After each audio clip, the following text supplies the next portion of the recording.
지난 목요일 밤 강원도 일원을 휩쓴 화만은 산불 역사상 최악으로 기록될 만큼 피해가 컸습니다. 그런데 불이 마구 번질 당시 국가재난관리 지휘자격인 정의용 청와대 국가안보실장은 제 역할에 몰두하기 힘든 상황이었다고 합니다. 국회에서 의원들의 질문에 대답하는 중이었기 때문인데요. 당시 화재의 심각성은 국회에도 어느 정도 전달됐지만 질문을 다 듣고 가야 한다는 야당의 입장이 완강했던 것으로 보입니다.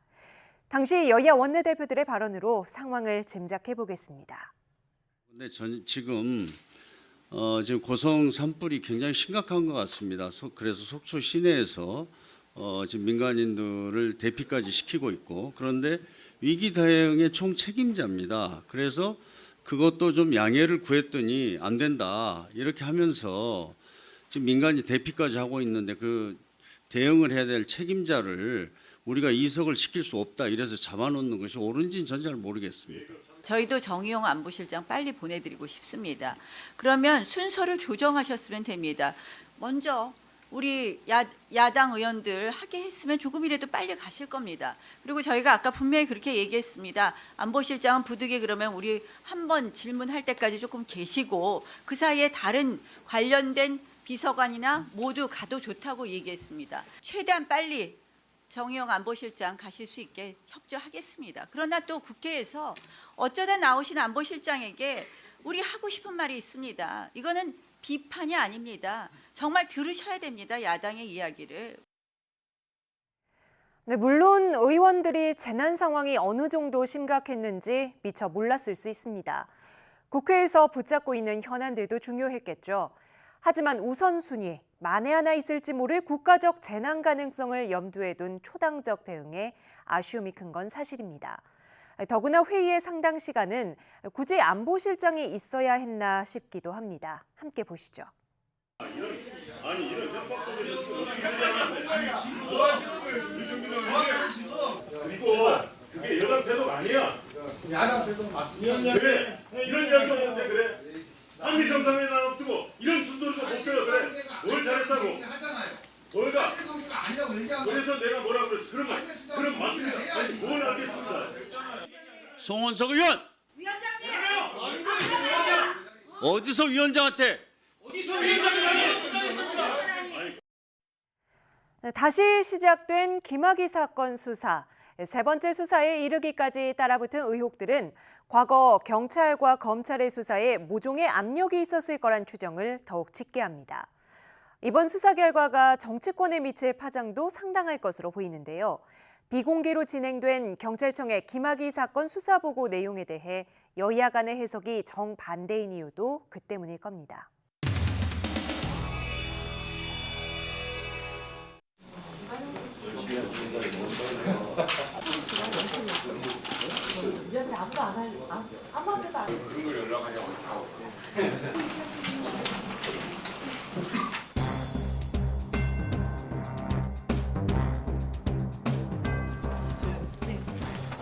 그러면 오늘 저희가 경찰청 관련 정보위 관련해서 말씀드리도록 하겠습니다. 네, 당시 수사 외압 의혹 관련해서는 경찰 답변이 없었나요?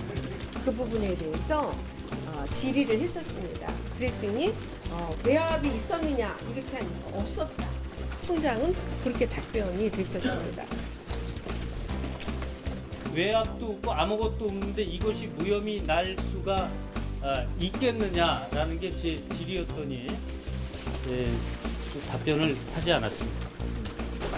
답변을 하지 않았다고요? 부정을 하지 않았고요. 답변도 하지 않았습니다. 여기까지만 하죠. 더 하시나요? 아니.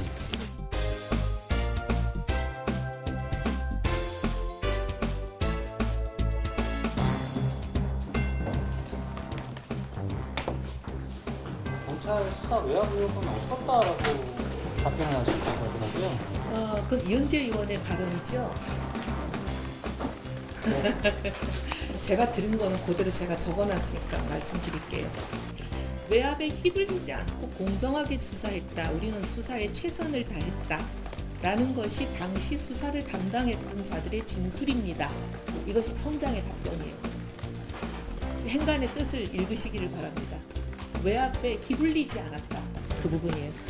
그 다음에 곤혹스러운 상황이었다. 라고 당시 수사 담당자들이 진술하고 있다. 이렇게 얘기했습니다. 전화를 뭐 어디서 받았고 뭐 그런 것 때문에 곤혹스러운 상황이었다라고 얘기를 했는데 일단 경찰이 외압이 있었다고 말한 거예요. 그거는 각자가 판단하십시오. 저는 그 부분에 대해서 제가 위원장으로서 뭐라고 얘기하기 힘들고 그래서 아까 제가 워딩을 읽어드린 겁니다.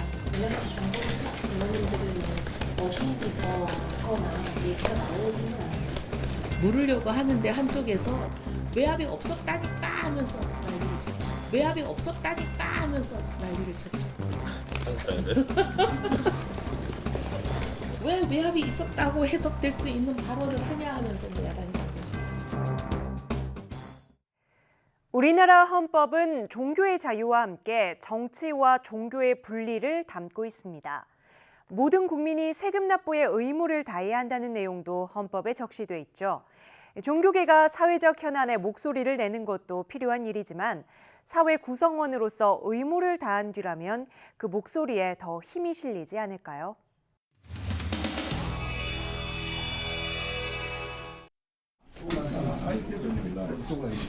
이쪽으로 오십시오. 같은 신앙을 가지고 계시는 황교안 대표님이 이렇게 자유한국당의 대표가 되셔서 정말 저희들이 기대가 큽니다.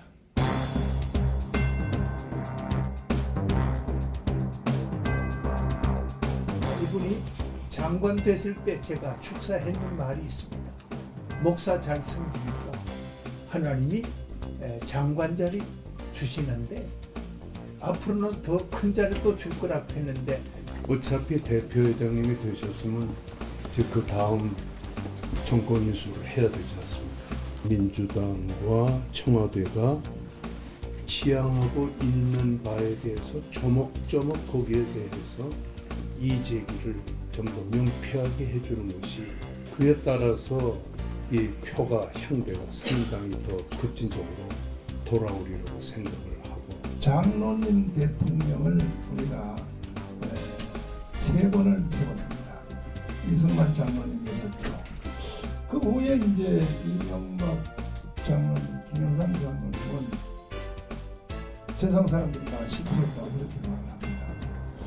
왜 그런가 봤더니 대통령 되는 과정까지는 한국 교회가 열심으로 해서 이렇게 하셨는데 그 후에 이제 청와대 들어간 뒤에 교계 지도자님들께서 방관하시더라고 보니까 제대로 감독도 안 하시고 또 겨우 뭐 1년에 한 번씩 청와대 가서 식사나 하시고 오시고 이래서 아마 기독교 출신 장로님들 대통령이 실패했지 않느냐.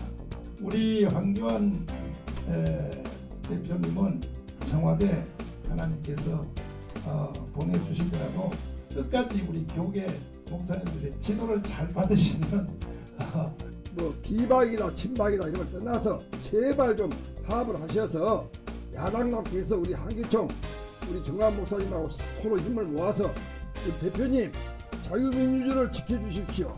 자유경제를 지켜주십시오. 아멘. 아멘 해요 이때는. 아멘. 한민 농민을 잘 지켜주시고 아멘. 저 박치나 같은 놈들 잘 처단해서 할렐루야. 이 나라가 안정되게 해야 한다 이겁니다. 그리고 우리 좀 사명의식을 가지고 좀 교회를 좀 잘 지켜주시면 감사하겠습니다. 종교인 과세 문제가 지금 통과돼 가지고 지금 진행되고 있다지만 종교인 과세 문제만은 그 문제 막아주셔야 됩니다. 그렇게 하면 완전히 교회를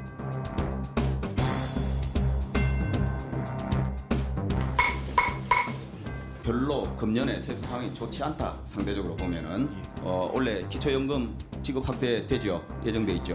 아동수당 금년에 3조 또 되죠. 곳곳에서 현금성 복지 지출이 지금 엄청나게 늘어나고 있고 이 재정 건전성 이거 심각하다. 자칫 그 복지 정책을 늘려서 무분별하게 늘려가지고 우선 정성호 위원장께서 대표 발의한 소득세법 일부 개정 법률안은 종교인 퇴직소득에 대한 과세 근거를 종교인의 퇴직소득 과세 기준 신설에 따른 의결하고자 하는데 이의 없으십니까? 예, 가결되었음을 선포합니다.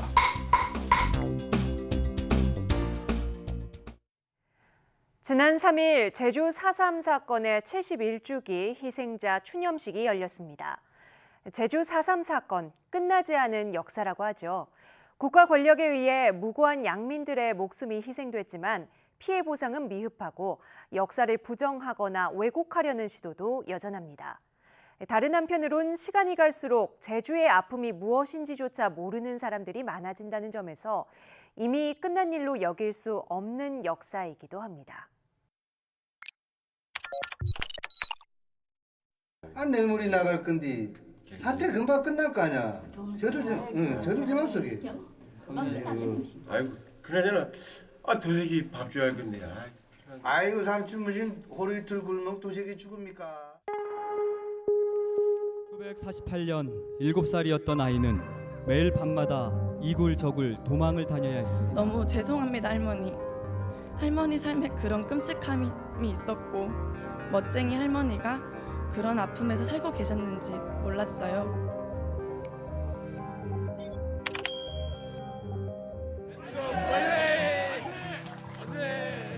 자식들한테도 말씀을 못 하시고 그랬는데 재판도 없이 형사 생활까지 했습니다. 그래가지고 이 가슴에 한이 묻힌 것을 무죄 판결을 받았습니다. 그 젊은 황금 같은 세월을 어떻게 보상해 주겠습니까? 다시는 역사에서 이러한 잘못된 역사가 되풀이되지 않기를 바랍니다. 정부 수립 2달 만에 발생한 여순 반란 사건. 이 사건으로 경찰과 우익 인사를 비롯 양민 1,200여 명이 희생됐다. 98년 여순 사건 50주년 만에 처음으로 지역에서 합동 일행제를 지내면서 여순 사건으로 불리우게 됐던 것입니다. 분단 거부 운동인 제주 4.3이 정당한 것이라면 제주 4.3을 진압하려는 부당한 명령에 거부한 건 역시 정당한 것 아니냐. 그 여순 사건 직후로 좌익분자들 색출 작업이 시작되는데 완전히 이념 무장이 전혀 안 돼 있는 사람, 좌익이 뭔지 우익이 뭔지 전혀 모르는 농사꾼들이 많이 죽었거든요. 무력 충돌과 진압 과정에서 국가 권력이 불법하게 행사되었던 잘못에 대해서 제주도민 여러분께 다시 한번 사과드립니다. 기회만 있으면 4.3 사건의 진상을 뒤엎고 용공의 딱지를 붙이려 듭니다. 그동안 헤아릴 수 없는 유족들이 국가에게 천추의 한을 남기고 숨을 거두었습니다. 지금도 현재 진행 중입니다. 국회는 19대와 20대 국회까지 법안만 발의하고 손을 놓고 있는 실정입니다. 뭐가 잘못해서 이렇게 살기게 물고 하나도 안 살리고 아무 짓을 없고 아무 내일 물이 나갈 건데 사태 금방 끝날 거 아니야. 저들 제 맘속에. 아이고 그러잖아. 새로운 장관 후보자들 인사청문회가 모두 끝나고 일부는 낙마하기도 했지만 자유한국당은 2명의 사퇴를 더 요구하고 있습니다. 그중 한 명인 통일부 김현철 후보자 청문회 때 있었던 상황입니다.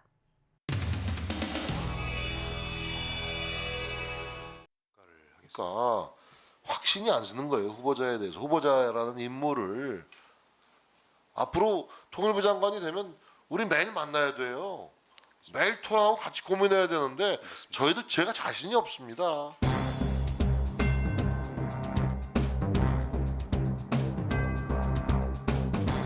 결정적인 걸림돌은 보수 정부다. 이렇게 보수 정부에 대한 분노가 일관되게 표출되어 있습니다. 이명박 정부는 6.15와 14선언을 부정했다. 또 박근혜 정부는 분단의 국내 정치로 대선을 승리했고 대북 정책을 국내 정치에 활용한 이명박 정부의 유전자를 물려받았다.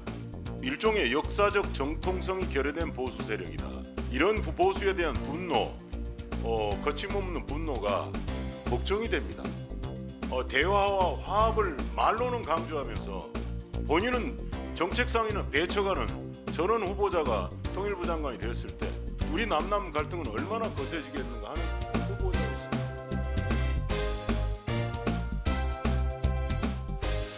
오늘 한 이런 칼럼이 있었습니다. 조명균 장관이 교체된 3가지 이유 조명균 장관은 민주당 편인 줄 알았는데 자유한국당과 인사들과 대화가 잘 된다는 점에서 평가가 많았다. 이렇게 해서 조명균 장관이 사퇴했다는 거예요. 김현철로 바꾸려는 세 가지 이유예요. 이걸 대입해보면 이렇습니다. 후임자인 김현철은 자유한국당과 대화가 되지는 안 됩니다. 이 칼럼의 요지가 그렇습니다. 어떻습니까? 이 칼럼대로 시행하시겠습니까? 세 가지 다 근거가 아닌 것으로 알겠습니다. 근거가 아니지만 이 의견은 동의하지 않습니다. 전혀 그렇지 않습니다. 예. 잘 지켜보겠습니다. 그러면 자유한국당하고 잘 어울릴 수 있겠습니까? 당연하지 않겠습니까? 당연하지 않겠습니다. 그렇게 보수에 대해서 우리가 공론을 했는데 보수들 꼴통이라고 보니 보수가 나서는데 대화가 하시겠습니까? 의원님 아시겠지만은 저는 적극적으로 소통하겠습니다. 나도 동의하기 힘듭니다. 무슨 조명균 장관이 자유한국당과 대화가 잘 됐다고 하는 나는 이건 이해할 수가 없습니다. 그리고 미국과 주파수가 물론 소맥 한잔 했습니다만 주파수가 잘 맞는다는 점. 강원도 화마 피해자들의 고통이 길어지지 않도록 이제부터 신속하고 완전한 복구에 노력을 기울여야 하겠습니다. 주간 돌발 영상 여기까지입니다. 시청해주신 여러분 감사합니다.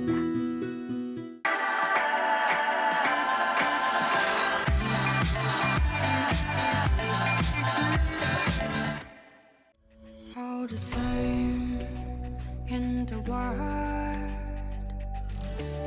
the money-making world, blue and your heart, the growing suspicion and distrust for power.